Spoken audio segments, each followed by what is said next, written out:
The weekend at Daniel's Lake House was supposed to be just another escape from the city.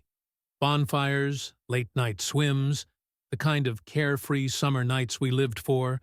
But this time, something was different. His sister, Lillian, had come back from Europe. I remembered her from years ago, just a few brief encounters when we were younger, but the woman standing before me now was someone else entirely. She had this effortless charm, the kind that made you forget what you were saying mid-sentence. She was older than us, more refined, and she knew exactly the effect she had. The first night, after everyone had gone to bed, I found myself out on the dock, staring at the water, lost in thought.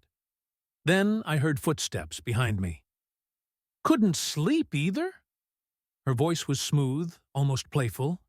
I turned to see her standing there, barefoot, the moonlight catching the glint in her eyes. "Guess not," I said with a shrug. She smirked. "Some things never change. You always were the restless one." I laughed. "And you always knew how to get under my skin." She tilted her head, considering me for a moment. "Is that such a bad thing?" The air between us shifted. There was something unspoken lingering there, something dangerous. I should have stepped away, but instead, I stayed. She moved closer, the scent of salt water and jasmine clinging to her skin. "You know," she murmured, her fingers barely brushing my forearm, "I always wondered what would have happened if we had met at a different time." I swallowed hard, feeling my pulse quicken.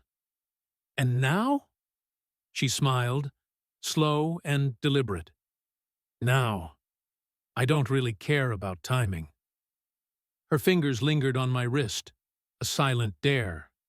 I knew the risks, knew the complications, but in that moment, none of it mattered. The tension between us was a living thing, pulling me closer, making it impossible to look away.